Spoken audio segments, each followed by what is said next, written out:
Yani işin aslında bu kadar geç yürüyeceğini beklemiyorduk. Daha hızlı bir şeyler bekliyorduk. Somut adımların atılmasını bekliyorduk. Ancak Türkiye bu konuda sınıfta kaldı diyebiliriz. Sayın Abdullah Öcalan kendi söylediklerini kendi partisine teyit ettirerek gerçekleştirdiği gerçekten önemli adımlar oldu. Bir başta silahların yakılması başlı başına bir önemli karardı ve gerçekleştirildi. İkincisi PKK'nın kendini lağvetmesi de önemli bir adımdı. Ama bunun karşılığında Türkiye'den beklediğimiz bir şeyi göremedik. Kürt kimliğinin tanınması, Kürt dilinin tanınması, Kürt özgürlüğünün tanınması yönünde herhangi bir adım atılmadı. Tamam, bir komisyon kuruldu mecliste. Önemli bir olaydı. Beklentimiz komisyonun geniş kesimlere ulaşmasıydı. Yani önemli kesimlere ulaşıldı. Buna eyvallah ama hazırlanan raporda biz Kürt kimliğini göremedik. Her yerde, her sayfasında terör. Neyin terörüdür? Terörü estiren kim? Yani toplumu bu kadar terörize etmenin barışa ne kadar katkısı olabilir? Yani biz madem ki diyoruz ki barışacağız, iç barışı sağlayacağız, bunun karşılığında bu kadar basit bir programla toplumun karşısına çıkması nedir? Yani bu kabul edilecek bir şey değildir. Dosyada tamam bazı şeyler işte ahime uyulacak, bilmem kayımlar kaldırılacak vesaire. Bahçeli'nin verdiği sözler vardı ya. Hani umut hakkı? Hani dağdaki silah bırakanların entegrasyonu için yasa çıkarılması? Hani hukuksal değişiklikler?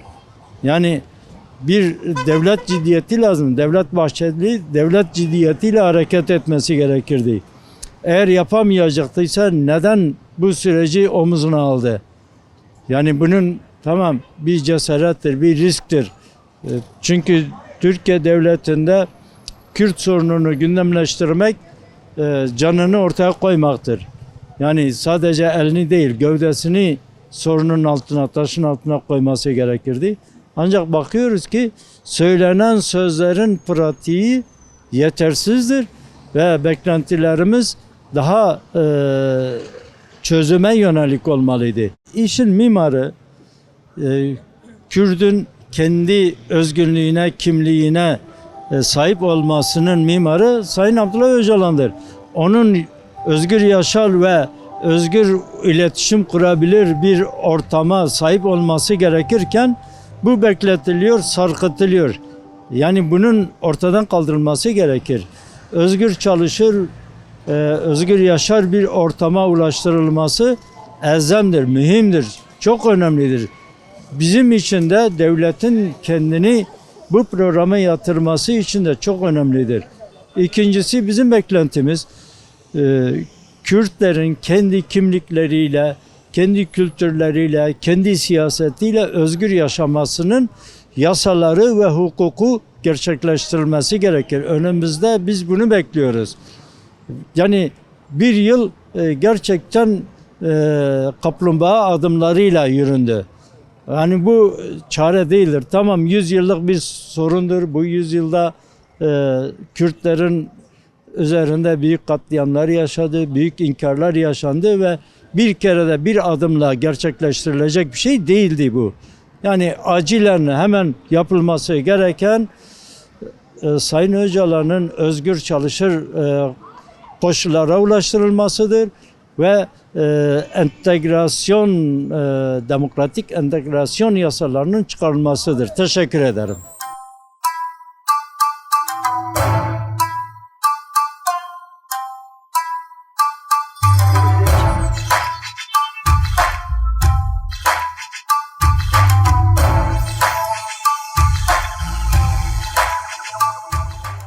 Şimdi ilk açıklandığı zaman ben şahsen şuna inanıyordum. Kürt Halk Önderi Sayın Öcalan ve ona bağlı Kürt hareketi ve siyasal hareketimiz olan partilerimizin gerçekten bu sürecin sağlıklı bir şekilde yürüyebilmesi için kendi üzerlerine düşen görevi yapacaklarına inanıyordum. Ve nihayetinde geldiğimiz bu aşamada sürekli adım atmalarına rağmen, sürekli olumlu açıklamalar yapmalarına rağmen bu sürecin diğer bir tarafı Türkiye Cumhuriyeti veya hükümeti kendi üzerine düşen sorumluluğu yerine getirdiğini sanmıyorum ben. Görmüyorum çünkü ona uygun ne Kürt kimliği hakkında ne dil hakkında ve demokratik adımlar konusunda herhangi bir gelişme, herhangi bir adım attığını görmedim. Yani açıkçası o konuda adımların atılması Kürt halkının ve Kürt siyasal hareketinin tatmin edici herhangi bir gelişme olmadı. Buna rağmen iler şu anki aşama istediğimiz gibi olmasa da görünürde de olsa, pratikte herhangi bir gelişme olmasa da şu anda bir süreç olduğu söyleniyor ama pratiğe dönüşmediği sürece ben bu sürecin çok da ilerleyebileceğini düşünmüyorum açıkçası. Şimdi Sayın Öcalan'ın süreci daha sağlıklı bir şekilde yürütebilmesi için halkıyla ve halklarla buluşması gerekiyor. Gerçekten bunun önünde fiziksel engeller var. Kürt halk önderi Sayın Öcalan'ın daha da sağlıklı kendini ifade edebilmesi, topluma daha düzenli bir şekilde ulaşabilmesi için aradaki engellerin kaldırılması lazım. Şimdi Sayın Öcalan bulunduğu cezaevi şartları bir insanın yaşayabileceği veya temsil ettiği topluma mesajlarını, süreçle ilgili düşüncelerini aktarabilmesi için kesinlikle özgür bir ortamın sağlanması gerekir. Şu son süreçte anlatıldığı gibi veya bahsedildiği gibi umut hakkı olur veya ne bileyim farklı bir şekilde olur, muhakkak direkt halkıyla, hareketiyle ve Türkiye'deki tüm siyasal oluşumlarla bir araya gelmesi lazım. İktidara çağrım şudur. Verdiği sözlerin veya basında, görsel basında olsun, yazılı basında olsun söylemeye çalıştıkları veya ima yoluyla değil de pratikte adım atması gerekiyor. Kesinlikle pratikte adım atılmadığı sürece, sözde kaldığı sürece çok da bir şey ifade etmez. Süreç ilerledikçe bu süreç tıkanmaya gider. Pratik adım atılmadığı sürece.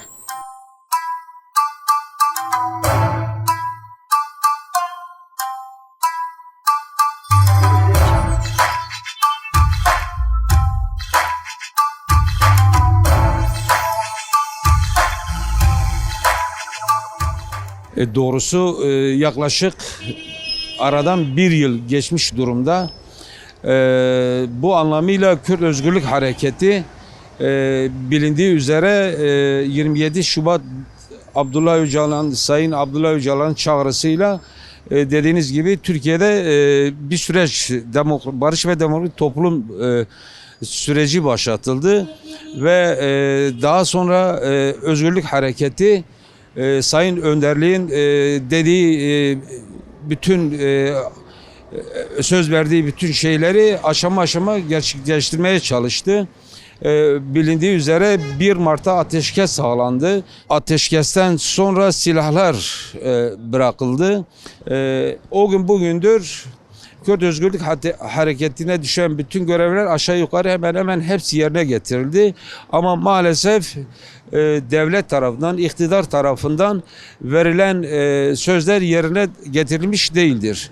Bu da toplumda doğrusu büyük bir endişe yaratıyor. Birkaç gün önce nihai rapor çıktı, komisyon raporu. Kürtlerin beklentisini tam karşılayacağını sanmıyorum. Bu anlamıyla devleti, iktidarı zorlamaya yönelik Kürt halkı bir çaba içerisindedir. Çaba içerisinde olacağını zannediyorum. Hepimize düşen görev de budur. Türkiye'de bir toplumsal gerçekliği var. Burada Türkiye'de yaşayan yaklaşık 20-25 milyon Kürt halkı var. Kürtlerin talebi statüdür, demokratikleşmedir. Bununla birlikte Türkiye'nin de aynı zamanda demokratikleşmesidir. Dolayısıyla siz bu 100 yıldır yaklaşık red, inkar, asimilasyon, daha öncesinden de fiziki soykırım yapıldı, başarılamadı. Önderlik bugün dünya konjonktüründeki gelişmeleri görerek tarihsel Kürt-Türk kardeşliğini dile getiriyor ve bu anlamında tekrar tarihin tekrar başa dönülmesi ve bu Türk-Kürt kardeşliğinin gerçekleşmesi yönünde büyük bir çaba sarf etmeye çalışıyor. Bu anlamıyla halkımız barış istiyor, kardeşlik istiyor ve tekrardan halkların kardeşliği yönünde bir adım atılması beklentisi içerisindedir. Kürdüyle, Türküyle, bütün diğer halklarla birlikte herkesin beklentisi Türkiye'nin demokratikleşmesi, Kürtlerin en asgari temelde insani haklarına kavuşmasıdır. Sayın Öcalan birebir bu sürecin muhatabıdır. Zaten muhatap alınmış durumda. Bunun fiilen resmileşmesi gerekiyor. Özgürlüğünün sağlanması durumunda büyük gelişmelerin olabileceğini düşünüyoruz. Bunu bütün Kürt halkı da diğer halklar da görmektedir.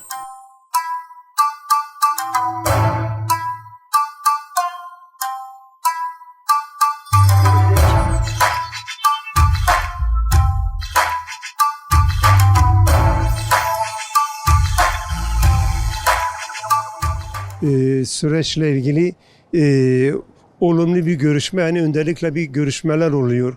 O konuda hani rahatlandık. Yani gidip gelmeleri iyi, komisyonun oluşması güzel bir şey. Sana söyleyeyim, önderliğin halka demeç vermesi, bilgilendirmesi güzel bir şey, sevindirici bir şey. Yani olumlu bir şey. Sana söyleyeyim, süreçle ilgili, yani geldiğimiz aşamala ilgili gerçekten bakıyoruz, yani şey yok, yani ilerleme yok.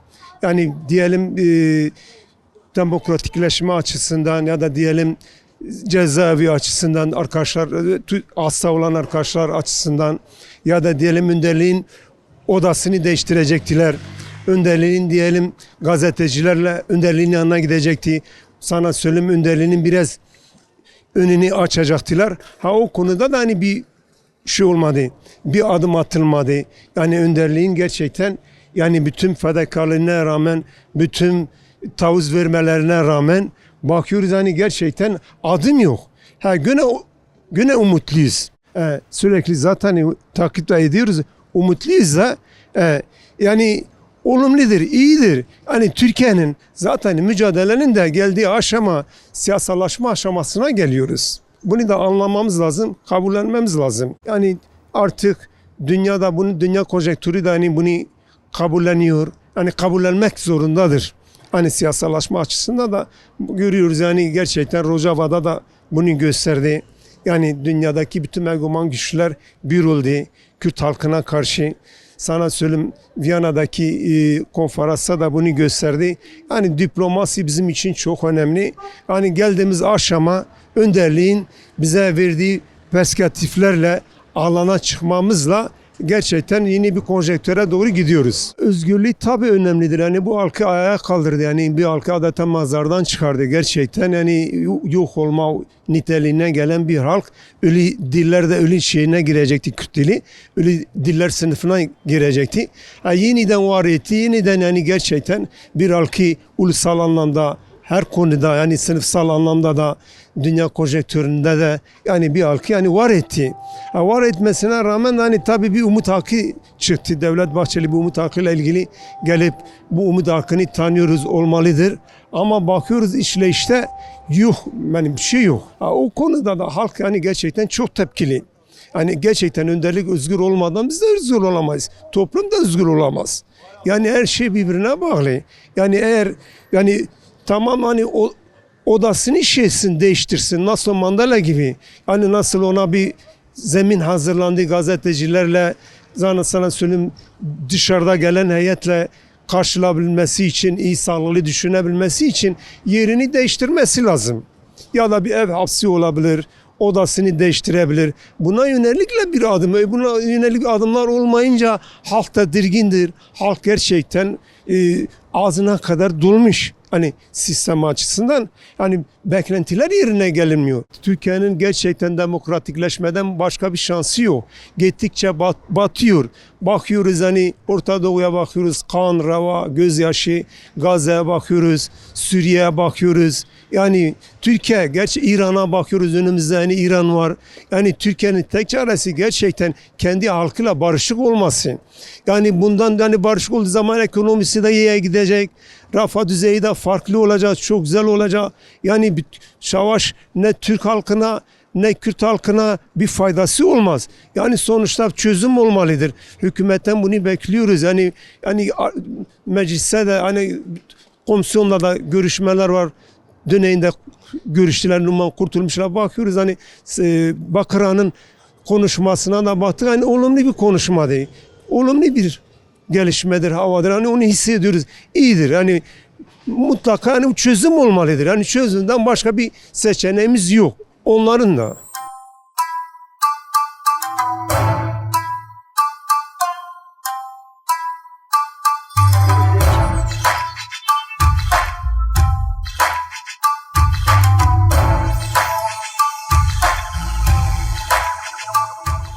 Zaten 40 yıllık bir süreç yaşıyoruz.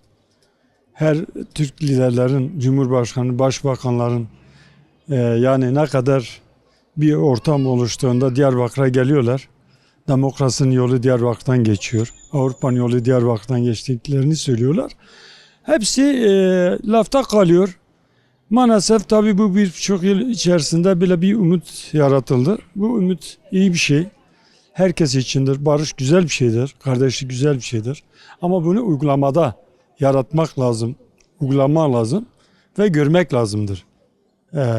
Şimdi biz bunu izliyoruz. Tabii ki bunun siyaset alanında bizim binlerce insanlarımız hala içeride. Yani halkımız bu konularda biraz tedirgindir. İnandırıcı gelmiyor. Yani sürekli aldatma, kandırmaca, günlük geçim peşinde oluyorlar. Onun için biz pratiğini istiyoruz. Pratikten. Bir şey görmek istiyor yani. Yani ilk başta mesela siyaset alanında içeride giren bütün arkadaşlarımızın derhal bırakılması gereken yani. Bu insanlar bir şey yapmamış ki. Siyasetle konuşmuşlar. Siyasi partinin hareketleridir. Kürt halkının temsilcileridir. Vekil olsun, belediye başkanları olsa halk seçilmiş. Bu insanlar yani. Bunlar bir şey yapmamış ki, suça bulaşmamış ki. Bunlar içeride olduktan sonra fakat bunları bıraktıktan sonra biraz bir umut doğuyor. Barış olsun, kardeşlik olsun, bu bayramda çifte bayram olsun. Yani biz bunu istiyoruz. Bizim Kürtler, Türklerle hiçbiri, bizim asıl mücadelemiz insanlık mücadelesidir. Yani hakkı, hukuku tanımak önemlidir. Hukuku bilen, insan hakları bilen, tanıyan her şey yerine geliyor zaten. Türkiye demokratik cumhuriyete dönüşmelidir. Yani demokratik cumhuriyet ve bu perspektiften ileri gitmek lazımdır. Bütün insanlar kendi kendilerini ifade etmelidir. Kürtler de, Arapları da, bütün ırklar. Yani bütün insanlarımız özgür bir ortamda yaşanmalı. Kendilerini ifade etmelidir. Yani bu ortam için şunu diyebiliyoruz. Yani kim barıştan kaçabilir ki? Yani savaş iyi bir şey değil ki. Yani savaşa karşıyız biz. Biz barış istiyoruz. Umarım benim gibi binlerce insan da bu fikirde, bu düşüncededir. İnşallah da barışı göreceğiz yani bayramdan önce. Bu Sayın Avla Öcalan önderliğinde yapmış olduğu perspektif çok güzel bir şeydir. Bilen bir insandır, her şeyi biliyor. İnşallah temennimiz odur. Gerçekleşecek, temin ederim. Bu pratiğe uygulamalıdır. Bu pratiğin canlı olmasını dileriz. Yani halkımız çifte bayram olsun.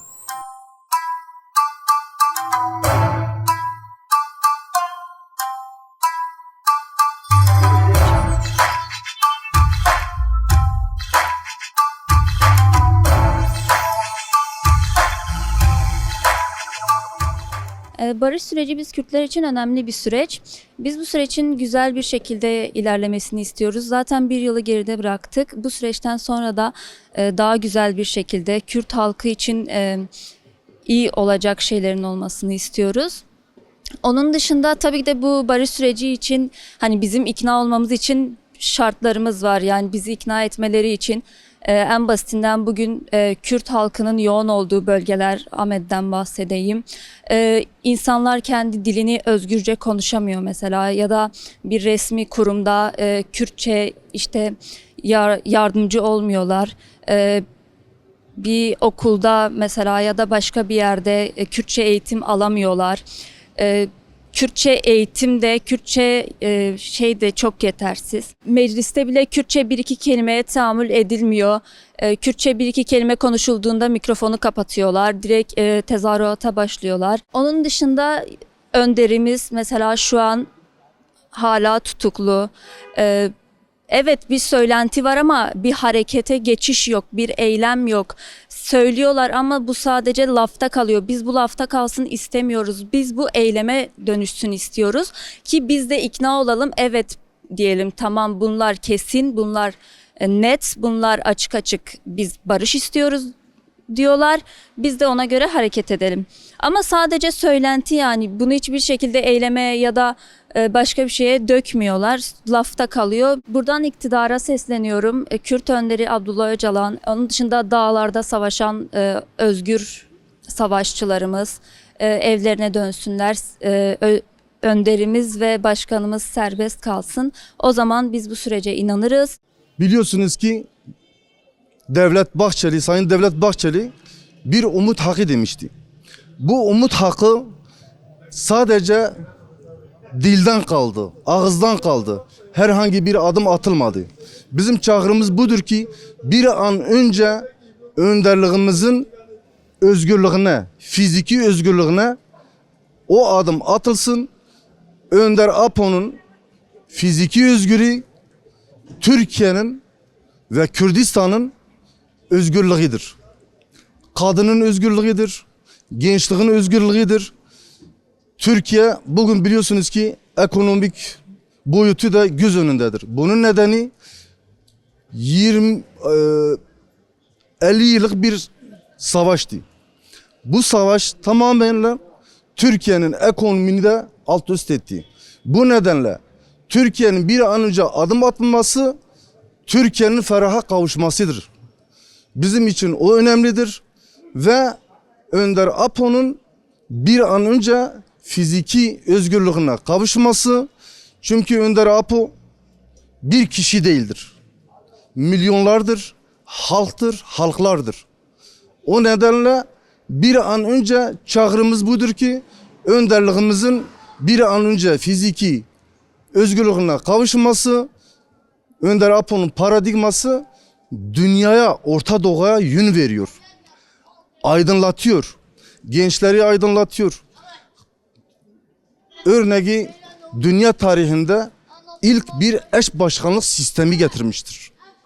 O nedenle eş başkanlık sistemi bu bir dünyada ilk örnektir. Bu paradigma dünyada bugün dünyanın dört bir yanında herkes bu paradigmayı kendine bir yol haritası yapmıştır ve bundan faydalanıyordur. Ama maalesef ki biz Kürtler yaralanamıyoruz. Niye yaralanamıyoruz? Çünkü Önder Apo'nun paradigması herkes için özgürce kendi hayatına, kendi yasalarına uyguluyorlar ama Kürtlere uygulama yok. Onun için biz diyoruz ki Önder Apo Kürt halkının kendisidir. Önder Apo bir birey değildir. Önder Apo halkların önderidir. Çağrımız budur ki bir an önce Önder Apo fiziki özgürlüğüne kavuşsun. Biz de halklar olarak Önder Apo'nun arkasındayız. Önder Apo'yla birlikteyiz. 27 sene boyunca Önder Apo'yu tecritle halkında kopardılar ama bu halk Önder Apo'da kopmadı, kopmayacaktır. Önderliğiyle birliktedir. Önder Apo bir halktır.